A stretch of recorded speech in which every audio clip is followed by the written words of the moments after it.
شروع کرتے ہیں اللہ کے بابرکت نام سے جو بڑا مہربان اور نہایت رحم والا ہے۔ تمام تعریفیں میرے اللہ رب العزت کے لیے ہیں۔ خوفناک کہانیوں کے معزز ناظرین کو میری طرف سے السلام علیکم۔ امید کرتی ہوں آپ سب لوگ خیریت سے ہوں گے، جہاں ہوں گے خوش ہوں گے اور میرے چینل کی خوفناک کہانیوں کو بہت پسند کرتے ہوں گے۔ آج آپ لوگوں کے لیے بہت ڈراؤنی کہانیاں لائی ہوں جنہیں آپ لوگ بہت پسند کریں گے۔ آج کی جو پہلی خوفناک کہانی ہے وہ احمد شیئر کر رہے ہیں۔ احمد کہتے ہیں ہم لوگ ملتان کے رہنے والے ہیں اور آج آپ کے ساتھ میرے ایک کزن ہے، ان کی زندگی کی بہت ڈراؤنی کہانی شیئر کرنا چاہتا ہوں۔ میرے کزن جن کا نام سرفراز ہے، وہ ایک بس ڈرائیور تھے۔ انہیں شروع سے ہی بہت شوق تھا ڈرائیوری والی لائن میں آنے کا، تو اسی کے چلتے انہوں نے بس ڈرائیوری شروع کر دی۔ یہ آج سے تقریباً 25 برس پرانی بات ہے۔ وہ ایک دفعہ جیسے سواریوں سے بھری ہوئی بس لے کر جا رہے تھے تو بتاتے ہیں کہ بڑا سخت موسم خراب تھا، اتنی طوفانی بارش تھی کہ بس چلانا بہت مشکل ہو رہا تھا۔ بارش کے ساتھ ساتھ بہت زیادہ ژالہ باری ہو رہی تھی، اولے پڑ رہے تھے جو ایسے لگ رہے تھے جیسے بہت پتھر کوئی جیسے بس پر مار رہا ہے، اور یہ بھی ڈر تھا کہ کہیں شیشے نہ ٹوٹ جائے۔ تو میں نے بس کو جس مین روڈ سے میں جا رہا تھا وہاں پر ایک مجھے سڑک نظر آئی، وہ بھی ایک پرانا راستہ ہی تھا، یہ سکھر والی سائڈ پر جا رہے تھے۔ کہتے میں نے اس راستے پر اپنی جو بس ہے اس کو موڑ لیا کیونکہ وہاں پر بہت گھنے درخت تھے۔ وہ راستہ میرا پہلے بھی ایک دو دفعہ وہاں سے آنا جانا ہوا تھا جب یہ مین روڈ ابھی زیر تعمیر تھا۔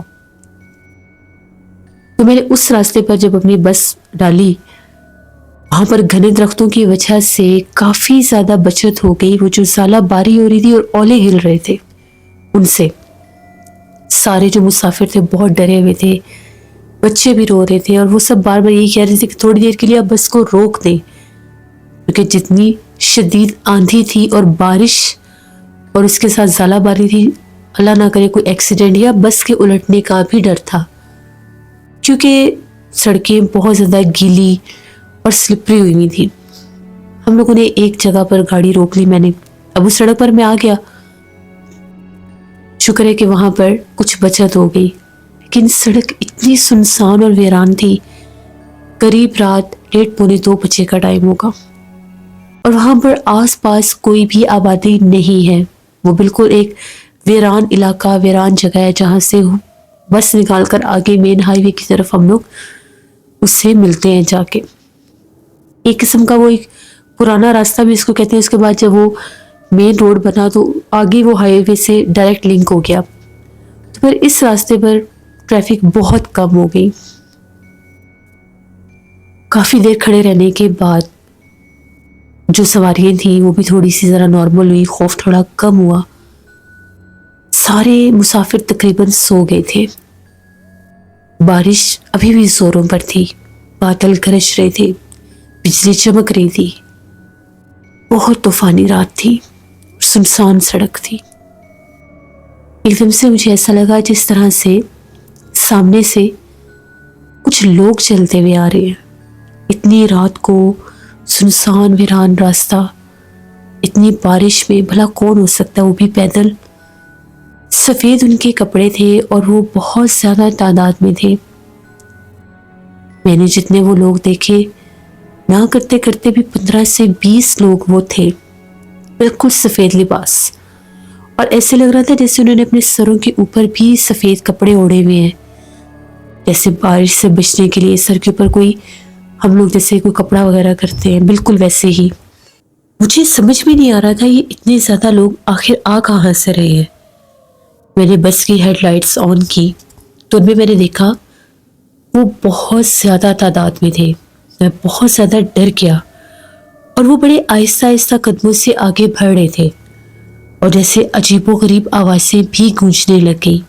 تبھی میں نے بس ریورس کرنا شروع کر دی، کیونکہ مجھے سمجھ میں نہیں آ رہا تھا کہ میں آگے تو جا نہیں سکتا، اور یہ اتنی زیادہ تعداد میں ہے، یہ ہیں آخر کون۔ جیسے ہی میں نے بس تھوڑی سی اور میں نے پیچھے کی، جیسے وہ رک گئی ایک جگہ پہ. اور جب وہ رکے تو پھر میں غور کر کے دیکھنے لگا. اتنے میں جو میرے ساتھ جو تھا کنڈکٹر جو تھا وہ کہنے لگا کہ صاحب یہ اتنے زیادہ لوگ کون ہیں بھلا، سب کے سفید لباس ہیں. میں نے اسے کہا بھلا تھوڑا سا ذرا باہر نکل کر دیکھو تو صحیح. جیسے وہ ابھی باہر نکلنے ہی لگا تو اس نے جو باہر آوازیں سنی وہ ڈر گیا اور کہنے لگا باہر سے بہت بھیانک آوازیں گونج رہی ہیں، یہ کوئی انسان نہیں لگ رہے، یہ ایسے آوازیں نکال رہے ہیں جس طرح سے عورتیں بین کرتی ہیں. پوری فضا میں آوازیں گونج رہی تھیں. اب میں رسک نہیں لے سکتا تھا کیونکہ گاڑی میں ساتھ بس میں مسافروں کے ساتھ چھوٹے بچے بھی تھے. ہم لوگ جیسی گاڑی اور ریورس کر رہے تھے وہ بڑھتے ہی جا رہے تھے، پھر آگے آنے لگ گئے. جب میں بالکل گاڑی اینڈ پر لے گیا تو ابھی میں گاڑی بالکل ایسے سیدھی کر رہا تھا کہ مجھے مین روڈ کی طرف جانا تھا تو وہ بہت زیادہ قریب پہنچ گئے تھے. ان کی آنکھوں سے انگارے نکل رہے تھے اور سب کے قد، سب کے لباس، سب کے چہرے ایک جیسے تھے اور وہ اتنے زیادہ تھے کہ پوری سڑک دیکھتے دیکھتے بھر گئی. میں نے تو بڑی سپیڈ کے ساتھ گاڑی بس وہاں سے نکالی. مسافر ڈر گئے کہ پتہ نہیں کیا ہو گیا کیا نہیں. اس وقت ہم لوگوں نے کسی کو کچھ بھی نہیں بتایا. گاڑی میں نے بڑی تیز چلائی. گاڑی کے ساتھ ساتھ بھی جس طرح سے فضا میں وہ مخلوقات اڑ رہے تھے، وہی حلیے، وہی چہرے. ہم لوگ آیت الکرسی پڑھنے لگ گئے.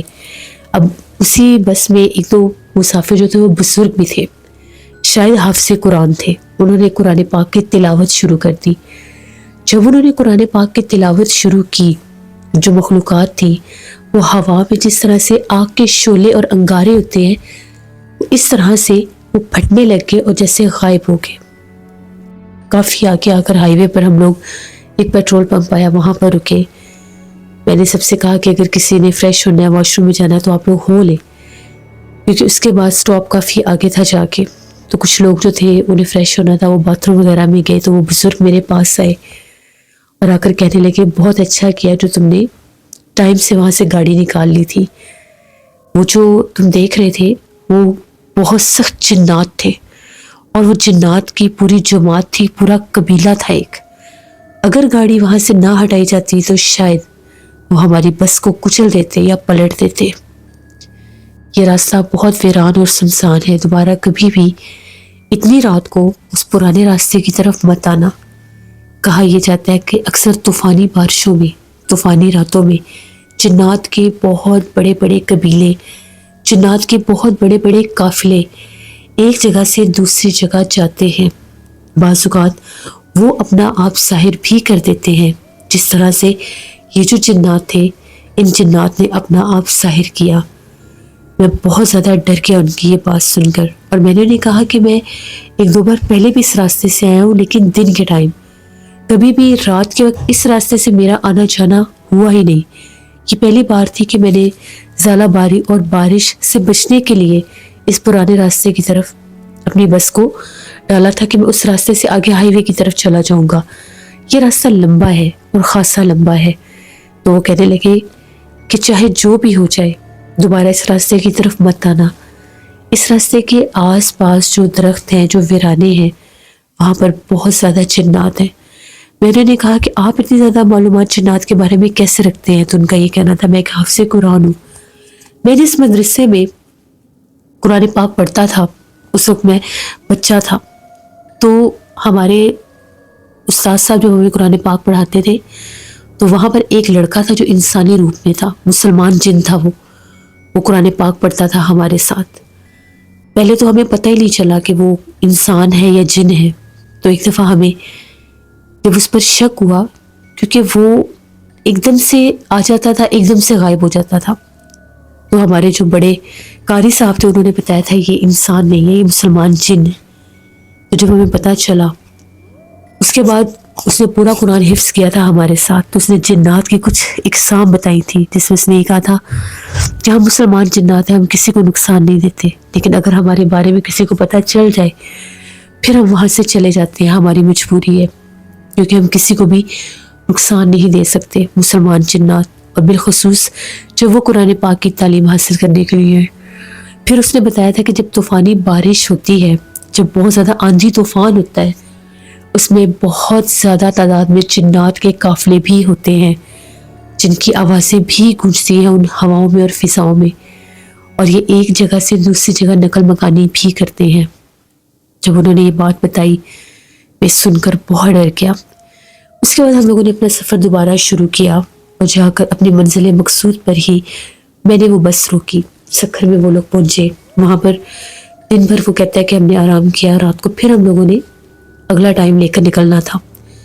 وہاں سے وہ کہتا ہے جب ہم لوگ نکلے تو جب ہم لوگ اسی راستے پر واپس آئے جہاں سے ہم نے رات کو وہ جنات والا سین دیکھا تھا سارا، تو میں نے آیت الکرسی پڑھنا شروع کر دی۔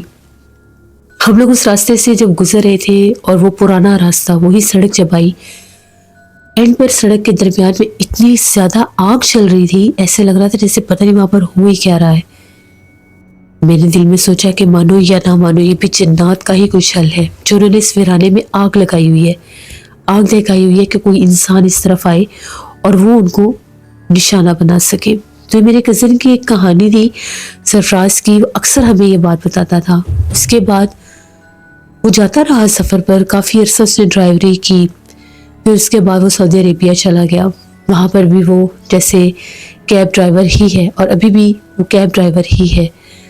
تو اس کی زندگی کا یہ ایک واقعہ تھا جو میں نے آپ کے ساتھ شیئر کیا۔ بہت شکریہ احمد آپ کا، جسے بہت سے لوگوں کی زندگی میں بہت سے واقعات، حادثات ہو جاتے ہیں جو وہ سوچ بھی نہیں سکتے یا جن کے بارے میں انہوں نے کبھی سوچا بھی نہیں ہوتا۔ اسی لیے کہتے ہیں کہ جب بھی آپ سفر شروع کریں، سفر پر جائیں، صدقہ خیرات کر کے جایا کریں، آیت الکرسی چاروں کل درود پاک کا حصار کر کے جایا کریں، سفر کی دعا پڑھ کر جایا کریں، اور اپنے ساتھ سورۃ یاسین، قرآن پاک کی کوئی ایسی، جیسے چھوٹے قرآن پاک ہوتے ہیں، چھوٹے سائز کی سورۃ یاسین ہوتی ہے، حفاظت کے لیے گاڑی میں لازمی رکھا کریں کہ اللہ پاک ہمیں ناگہانی آفات سے اور ایسے مخلوقات کے حملوں سے ہمیشہ محفوظ رکھے۔ بڑھتے ہیں ایک اور خوفناک کہانی کی طرف۔ یہ خوفناک کہانی سہیل شیئر کر رہے ہیں۔ سہیل کہتے ہیں میں اپنے گاؤں کا نام نہیں بتانا چاہتا، ہم لوگوں کا جو گاؤں ہے بھلوال سائڈ پر ہے۔ بقرہ عید تھی، آج سے تقریباً 15 سال پرانی بات ہے۔ ہم لوگوں کے گاؤں میں یہ ایک کلچر ہے، ایک رواج آپ کہہ لیں کہ ہم لوگ جب قربانی کرتے ہیں تو وہ قربانی کا جو حصہ ہوتا ہے، یعنی اب میرے ابو اگر بڑے ہیں تو پہلے دن کی قربانی ہمارے گھر میں ہوتی ہے، اور وہ قربانی پھر ہم لوگ تقسیم کرتے ہیں گاؤں میں بھی، جو لوگ نہیں کر سکتے قربانی ان کو بھی دیتے ہیں اور اپنے رشتہ داروں کے گھر بھی دیتے ہیں۔ اسی طرح اگلے دن پھر وہ جو چھوٹے چاچو ہیں ان کے گھر ہوتی ہے، پھر اس کے بعد جو ان سے چھوٹے چاچو ہیں ان کے گھر ہوتی ہے۔ تو یہ ایک دن میں ہمارے وہ وہاں پر قربانی ہر گھر میں نہیں ہوتی۔ ہمارے گھر میں قربانی تھی، میرے ابو سب سے بڑے بھائی ہیں تو ہمارے گھر میں قربانی ہوئی۔ اب ہم لوگوں نے گاؤں میں بھی جیسے گوشت وغیرہ تقسیم کیا۔ اس کے بعد میرے ایک چاچو تھے، وہ دوسرے گاؤں میں تھے، ان کو بھی گوشت وغیرہ دینے جانا تھا، تو دن بھر وہاں پر قربانی کرواتے رہے، گاؤں میں بھی بانٹتے رہے۔ اس کے بعد چاچو کو دینے کے لیے میں تھا اور میرے ساتھ میرا چھوٹا بھائی تھا، ہم لوگ دونوں بائک پر تھے۔ ہم لوگوں نے جیسے قربانی کا گوشت وغیرہ اٹھایا ہوا تھا، ہم لوگوں کو اپنے گاؤں سے نکلتے نکلتے تقریباً شام ہو گئی، مغرب کہہ لیں۔ امی نے ساتھ کچھ کھانا بھی تیار کیا تھا، وہ بھی ہم لوگوں نے لے کر جانا تھا ان کی طرف، تو کھانا اور قربانی کا گوشت وغیرہ ہم لوگ لے کر جا رہے تھے بائک پر۔ اب ان کا جو گاؤں ہے ہمارے گاؤں سے تقریباً 2 گاؤں چھوڑ کر ہے، راستے میں ایک ایسی بھی جگہ آتی ہے جو ان کے گاؤں سے پہلے ایک علاقہ ہے، وہ پوری ایک سڑک ہے جو دونوں سائڈوں سے قبرستان میں لگتی ہے، یعنی درمیان میں سڑک ہے اور اس کے دونوں سائڈوں پر قبرستان ہے۔ وہاں سے ہم لوگوں نے گزر کے جانا تھا، پہلے بھی جاتے تھے، آج تک کوئی ایسا حادثہ، کوئی ایسا واقعہ ہمارے ساتھ نہیں ہوا تھا کہ ہمارے ذہن میں کوئی ایسا ڈر ہوتا۔ خیر ہم لوگ جب اس راستے پر پہنچے تو مغرب بھی ہو چکی تھی اور اندھیرا بھی ہو چکا تھا۔ ابھی ہم لوگ اس قبرستان والی سڑک پر ہی تھے تو ایک دم سے جس طرح سے ہم لوگوں نے بہت زیادہ کسی کے زاروں قطار رونے کی، بہن کی آوازیں سنی۔ آوازیں قبرستان میں سے آ رہی تھی۔ تبھی ہم لوگ دیکھتے ہیں تو کیا دیکھتے ہیں، 2 عورتیں تھیں کالے لباس والی، قبرستان کے اندر کھڑی تھی۔ گاؤں کا جو قبرستان ہے وہ اس کی کوئی چار دیواری نہیں ہوتی، بس ایک سڑک کے کنارے درخت لگے ہوتے ہیں اور دوسری طرف قبریں ہوتی ہیں. جیسے شہروں میں باقاعدہ چار دیواری ہوتی ہے اس طرح سے وہاں پر چار دیواری نہیں تھی، کھلا قبرستان تھا. وہ جو عورتیں تھیں وہ بین کر رہی تھیں، ایسے ہاتھ اونچے کر کر کے بین کر رہی تھیں، رو رہی تھیں، چلا رہی تھیں. ہم لوگ بڑے حیران ہوئے کہ یہ کون ہے، پتہ نہیں یہاں پر کیا ہوا ہے کیا نہیں، کوئی مرد نظر نہیں آ رہا، کوئی گور کر نظر نہیں آ رہا، تو ماجرا کیا ہے ہمیں دیکھنا چاہیے. ہم لوگوں نے ادھر سڑک کے کنارے ہی جیسے اپنا موٹر سائیکل روکا اور ہم لوگ اندر دیکھنے لگے. اب ہمیں وہ بالکل سامنے نظر آ رہی ہے، رو رہی ہے، جیسے وہ چلا رہی ہیں اور اللہ معاف کرے اللہ معاف کرے، جیسے ان کے آگے کوئی میت سی پڑی ہوئی ہے. ہم لوگ جیسے اترے تو ہم لوگوں نے دور سے پوچھا کہ کیا ہوا ہے، کون ہے آپ لوگ، ادھر کیوں ایسے رو رہے ہیں. انہوں نے اور رونا شروع کر دیا، بڑی خوفناک آوازوں میں رو رہی تھی. جیسے ہی ہم لوگ تھوڑا سا آگے میں جانے لگا، میرا بھائی جو تھا اس کے پاس وہ سامان وغیرہ تھا، وہ بائک پر ہی کھڑا تھا. میں تھوڑا آگے جانے لگا. جس وقت میں تھوڑا سا آگے گیا تو اتنے میں میرے بھائی کی مجھے چیخ کی آواز سنائی تھی. میں نے پلٹ کر دیکھا تو میرا بھائی جو تھا اس کا عجیب ہی کوئی منظر تھا. اس کے پاؤں آدھے آدھے ہوا میں تھے، جیسے باقاعدہ اس کو کسی چیز نے اٹھایا ہوا ہے اور چلا رہا تھا کہ مجھے بچاؤ. لیکن جس چیز نے اس کو اٹھایا ہوا تھا کوئی بھی چیز نظر نہیں آ رہی تھی، دونوں ہاتھ خالی تھے. میں بھاگا اس کی طرف، جیسے میں اس کی طرف بھاگا تو جیسے اس مخلوق نے اسے چھوڑ دیا، وہ نیچے گرا، شور مچانے لگے جلدی یہاں سے بھاگو یہ ہمیں مار دیں گی، اس نے یہ لفظ بولے. اب اتنا وہ ایک دم سے سچویشن ایسی ہوگی، میں بھی ہڑبڑا گیا، میں بھی ڈر گیا کہ یہ ہو کیا گیا اسے. میں نے اسے بائک پر بٹھایا، بائک چلایا، ہم لوگ اس راستے سے نکلے آگے. گاؤں شروع ہو گیا چاچو وغیرہ کا. گاؤں پہنچے، اس کی بڑی بری حالت تھی، کپڑے پھٹے ہوئے تھے، برا حال. ہم لوگ تو چاچو ہمیں دیکھ کر ڈر گئے کہ ہو کیا گیا. میں نے شور مچایا ہوا تھا کہ بچا لو ہمیں، بچا لو، ہمارے پیچھے کوئی لگ گیا. اس کو اتارا، پانی وغیرہ پلایا. وہ اتنا شوق تھا، وہ کانپ رہا تھا بہت بری طرح سے، بولا نہیں جا رہا تھا، زبان جیسے لڑکھڑا رہی تھی، پسینے چھوٹے ہوئے تھے، سرخ لال آنکھیں ہوئی تھی. میں نے چاچو کو سارا ماجرا بتایا کہ قبرستان میں یہ ہوا ہے، اس سڑک پر تھے ہم جب یہ سب ہوا ہے، اور میں تو ابھی ان کے قریب گیا بھی نہیں. اور مجھے اچھی طرح سے یاد ہے کہ جب میں اپنے بھائی کو میں نے آ کر پکڑا اٹھایا، اس وقت وہ رونے کی آوازیں بند ہو گئی تھی، عورتیں ہی وہاں سے غائب ہو گئی. تو چاچو بھی ڈر گئے. چاچو نے کہا کہ وہ قبرستان کی جو ایک سائڈ ہے وہ کچھ آسیب زدہ ہے، وہاں سے اکثر لوگوں کے ساتھ رات کے وقت کچھ معاملات ایسے ہو جاتے ہیں، شاید جنات یا چڑیلوں آفتوں نے کوئی حملہ کیا تم لوگوں پر. اس وقت ابھی ٹائم 8:30 بجے کا ہی ہوا تھا. تو چاچو جلدی سے گاؤں کے جو مولوی صاحب تھے ان کے پاس کہ ان کو بلا کر لائے کہ ایسے ایسے میرے بھتیجے کے ساتھ ہوا، تو آپ ایک دفعہ آ کر دیکھیں، اس کی حالت بڑی خراب ہے. وہ مولوی صاحب جب آئے تو آ کر انہوں نے دم کیا. بھی جو میرا بھائی ہے یہ کہتا تھا میری کمر پر کچھ ہوا ہے. قمیض اٹھا کر جب اس کی کمر دیکھی تو اس کی کمر پر ایسے نشان تھے جیسے اس کی کمر کے اوپر کسی نے چھری سے کٹ لگائے ہوئے پوری کمر پہ، اور بلڈ بھی نکل رہا تھا. وہ جو قاری صاحب تھے انہوں نے دم کیا، پانی دیا. پانی جب اس نے پیا تو تھوڑا سا نارمل ہوا. انہیں جب ساری بات بتائی تو ان کا یہ کہنا تھا وہ جن مخلوقات نے یہاں پر حملہ کیا تھا وہ چڑیلیں آفتیں تھیں. آپ لوگوں کے پاس کچا گوشت تھا، آپ لوگ رات کے قبرستان کے اندر سے گزر رہے تھے، وہ جگہ پہلے ہی آسیب زدہ ہے. اور جب ان مخلوقات کو خوشبو آ جاتی ہے گوشت وغیرہ کی تو مخلوقات ایسے ہی انسانوں کے پیچھے لگتی ہیں. شکر کرو کہ تمہیں کوئی جانی نقصان نہیں ہوا، یہ تو جس طرح سے وہ راستے پر موجود تھی، اگر تم لوگوں کے پاس کچھ نہ بھی ہوتا، گوشت وغیرہ نہ بھی ہوتا تو انہوں نے حملہ آور ہو جانا تھا. کیونکہ اکثر یہ مخلوقات جب راستے میں آ جاتی ہے تو یہ نقصان پہنچا دیتی ہیں. پھر انہوں نے دم کیا. وہ رات ہم لوگ وہیں پر رہے. خوف اتنا طاری ہو گیا تھا، واپس کیسے جاتے.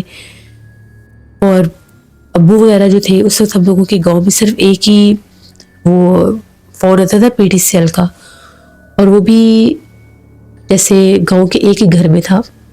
وہاں سے جا کر فون وغیرہ کیا، بتایا ان کو، وہ لوگ الگ پریشان ہو گئے. اسی رات ہمیں چاچو نے بتایا کہ یہ قبرستان پہلے بالکل ٹھیک تھا، مطلب یہاں پر لوگوں کے ساتھ کبھی حادثے نہیں ہوئے تھے، رات کے وقت بھی لوگ سڑک سے پیدل بھی گزر جاتے تھے، لیکن تقریباً 3 سال پہلے یہاں پر کچھ عجیب و غریب واقعات ایسے ہوئے کہ دوسرے گاؤں سے کوئی آدمی آتا تھا، ایک آدمی تھا اور ایک عورت جس کے ساتھ تھی، وہ آدھی رات تک اس قبرستان میں بیٹھ کر کچھ عملیات کرتے تھے۔ ان کے پاس کٹے ہوئے بکروں کے سر ہوتے تھے، کچھ عجیب و غریب تعویذات اور ایسی چیزیں، وہ لوگ وہاں پر باقاعدہ بیٹھ کر انہوں نے 7 دن کوئی عمل کیا۔ 7ویں دن گورکن نے ان کو دیکھ لیا، کبھی کسی بہانے سے آتے تھے، کبھی کسی بہانے سے آتے تھے۔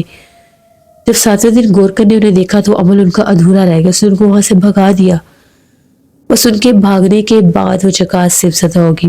گورکن بھی کہتا ہے کہ میں شام کے وقت قبرستان کے اس حصے کی طرف نہیں جا سکتا، وہاں سے باقاعدہ رونے کی آوازیں آتی ہیں، خوفناک، جیسے کوئی عورت بولتی ہے، کبھی نظر آتی ہے کبھی نظر نہیں آتی، لیکن رات کے وقت ان درختوں والی سائڈ سے باقاعدہ اس عورت کی آوازیں سنائی دیتی ہے۔ میرے تو ذہن میں نہیں تھا کہ تم لوگوں نے اس ٹائم آنا، مجھے تو یہ تھا کہ صبح کے وقت تم آؤ گے، بلکہ میں نے یہ بات بھائی صاحب کو بتائی بھی تھی، تو انہوں نے کہا تھا کہ بچوں کو نہ بتانا کہ ان کے دل میں اگر خوف بیٹھ گیا تو وہ کبھی بھی اس سائڈ پر آ نہیں سکیں گے، تو آج تم لوگوں کے ساتھ یہ حادثہ ہو گیا۔ اسی طرح سے چچی بتانے لگی کہ ایک دفعہ ان کے گاؤں میں ادھر شادی تھی، تو جیسے گاؤں میں بھی بعض اوقات جو رات کے فنکشن ہے وہ تو رات کو ہی ہوتے ہیں، چاہے لوگ جلدی سوئیں یا جو بھی ہے، مہندی کا فنکشن تھا، اب وہی مین سڑک تھی، اس گاؤں کے اندر آنے والی سڑک ہی وہ تھی، وہاں سے ہو کر ہی گاؤں کے آگے ان کے گاؤں کا راستہ شروع ہوتا تھا، وہ ایک یہ کہہ لیں کہ ایک ضروری حصہ تھا، وہاں سے گزرے بنا وہ راستہ آگے آتا ہی نہیں تھا۔ وہ لوگ کہتے ہیں ہم لوگ جب قبرستان والی سڑک کے پاس سے گزر رہے تھے، وہ مہندی کا ان کا فنکشن تھا، تو ان لوگوں نے وہاں پر وہ ڈھول وغیرہ بند کر دیے کہ نعوذ باللہ جیسے قبرستان کا حصہ تو یہاں سے ہم ڈھول وغیرہ اور یہ گانے بجانے نہیں کر سکتے، اس راستے کو کراس کر کے آگے ہم لوگ اپنے گھر جب شروع ہوں گے تو وہاں سے ہم لوگ شروع کر دیں گے۔ تو وہ کہتے ہیں کہ ہم لوگ جب وہاں سے گزرے ہمیں قبرستان والی سائڈ سے ڈھول بجنے کی آوازیں اور عجیب و غریب جیسے کوئی وہاں پر ہمارے سے پہلے جیسے کوئی فنکشن وغیرہ ہو رہا ہے، باقاعدہ وہاں پر ہم لوگوں نے روشنیاں دیکھی اور وہ چند پل کے لیے تھی پھر غائب ہو گئی، اور ہم لوگوں کی جو مہندی کی لڑکی اور جو لوگ تھے وہ چند تھے، بہت کم، لیکن جب پیچھے نظر پڑی تو وہ کہاں تک پھیلے ہوئے تھے۔ تو وہ لوگ بھاگے وہاں سے، جب بھاگے تو وہ آدھے جو ان کو اپنے پیچھے نظر آ رہے تھے وہ اور بھی عورتیں بچے بے تحاشا وہ سب غائب ہو گئے۔ تو یہ سارے معاملات، یہ سارے حادثات اس کے بعد شروع ہوئے جب وہاں پر کسی نے آ کر یوں عملیات کیے، وہ جو بھی عمل تھا ان کا جادو کا، جنات کی حاضریوں کا، موسٹ آف لوگ یہ کام کر جاتے ہیں، اللہ معاف کرے۔ تو اس کے بعد پھر وہ جگہ صرف زدہ ہوگی اور لوگوں میں اتنا خوف بیٹھا کہ رات کے وقت اس گاؤں کی طرف سے کوئی آتا جاتا ہی نہیں تھا۔ ہم لوگ اگلے دن واپس آئے، میرے بھائی کو بڑا بخار تھا، اس 3-4 دن سے بخار رہا، اپنے گاؤں میں بھی ہم نے دم کروایا۔ اس کے بعد کبھی بھی ہم لوگ چاچو کے گاؤں میں قربانی کا گوشت وغیرہ لے کر نہیں گئے، ان کو انوائٹ کر لیتے ہیں، وہ لوگ ہمارے پاس آ جاتے ہیں۔ اب جو 3 دنوں کی قربانی ہوتی ہے وہ ادھر ہم لوگوں کے گاؤں میں ہی ہوتی ہے۔ اس کے علاوہ یہ ہے کہ چاچو جو گاؤں میں حصہ دینا ہوتا ہے وہ پہلے ہی وہاں پر اپنے حصے کا جیسے کوئی جانور وغیرہ لے کر، بکرا یا گائے وغیرہ قربانی کی، وہ ادھر دے دیتے ہیں، پھر وہ وہاں پر مسجد کے پاس ہی اس کی قربانی کر کے پھر گاؤں میں تقسیم کر دیتے ہیں۔ تو یہ ہماری ایک کہانی تھی۔ آج بھی جب ہم لوگ وہ دن یاد کرتے ہیں تو ہمارے رونگٹے کھڑے ہو جاتے ہیں۔ میں نے تو ان عورتوں کو اپنی آنکھوں سے دیکھا تھا، 2 عورتیں تھیں کالے لباس میں، بالکل دبلی پتلی سی، جو رو رہی تھیں، اور باقاعدہ ان کے آگے جیسے کوئی میت بھی تھی۔ میں آج بھی سوچتا ہوں اگر میں ان کے قریب چلا جاتا، ان سے ہم کلام ہو جاتا، پتہ نہیں شاید وہ مجھے زندہ ہی نہ چھوڑتی، کیونکہ میں تو بالکل ان کے قریب جا رہا تھا۔ اتنے میں اس مخلوق نے میرے بھائی پر حملہ کر دیا جو پیچھے تھی، یعنی وہ کافی زیادہ تعداد میں تھے۔ تو یہ ایک کہانی تھی میری۔ بہت شکریہ سہیل آپ کا۔ ویسے یہ بات بالکل ٹھیک ہے، کہتے ہیں کہ جو بھی رات کے وقت قبرستان کے پاس سے گوشت وغیرہ لے کر گزرے یا وہاں پر جائے لے کر تو ان پر مخلوقات حملہ آور ہو جاتی ہیں۔ اس لیے اکثر جو لوگ یہ اتارے وغیرہ کرتے ہیں تو وہ کبھی بھی قبرستان کے اندر جا کے رکھ کے نہیں آتے، وہ باہر سے کھڑے ہو کر ایسی چیزوں کو اندر پھینک دیتے ہیں، اور ان سے جو لوگ یہ عملیات کرواتے ہیں ان کو یہ تاکید کرتے ہیں کہ آپ نے پلٹ کر پیچھے نہیں دیکھنا، پھینک کر نکلنے کی کرنی ہے، جبکہ وہ لوگ یہ نہیں جانتے کہ ان کے عملیات کی وجہ سے کتنے لوگوں کی زندگی خراب ہو جاتی ہیں۔ اللہ معاف کرے ایسے لوگ جو بیچارے نہیں پہنچ سکتے اپنے پیاروں کو ملنے کے لیے، جب ٹائم ملتا ہے تو رات کے وقت وہ لوگ نہیں جا سکتے، یا اللہ معاف کرے کسی کی تدفین اگر رات کو نہیں ہو تو وہاں پر بھی نہیں جا سکتے۔ ایسے معاملات سے ہمیشہ بچنا چاہیے۔ کبھی بھی کوشش کریں کہ رات کے وقت آپ ویرانوں میں سے اور قبرستان کے پاس سے گوشت وغیرہ لے کر نہ گزریں، کیونکہ یہ مخلوقات اگر تو وہاں پر ہے تو ضرور حملہ آور ہوتی ہیں۔ اللہ سے رحم مانگنا چاہیے۔ یہ تھی آج کی خوفناک کہانی۔ اپنا فیڈ بیک مجھے ضرور دیں، آپ لوگوں کو کیسی لگی۔ آپ لوگ بھی اپنی خوفناک کہانیاں شیئر کر سکتے ہیں ڈسکرپشن باکس میں دیے گئے ای میل آئی ڈی nushinmir57@gmail.com پر۔ اس کے علاوہ آپ لوگ مجھے کمنٹ باکس میں بھی سٹوری شیئر کر سکتے ہیں۔ آج میں سٹوری پوسٹ کروں گی نانا جی کی کہانیوں میں، اور کل سٹوری آئے گی پرسرار واقعات میں، تو ضرور نانا جی کی کہانیوں میں آج خوفناک کہانی سنیے گا۔ جن لوگوں نے ابھی تک میرے چینل کو سبسکرائب نہیں کیا، میرے تینوں ہارر چینلز کو ضرور سبسکرائب کریں، وہاں پر آپ لوگوں کو ہارر سٹوریز ملتی رہیں گی۔ اپنا بہت سا خیال رکھا کریں، اپنی ڈھیروں دعا میں مجھے، میری فیملی، میرے پورے پاکستان کو یاد رکھیے گا۔ Thank you for listening my stories, stay tune, اللہ حافظ۔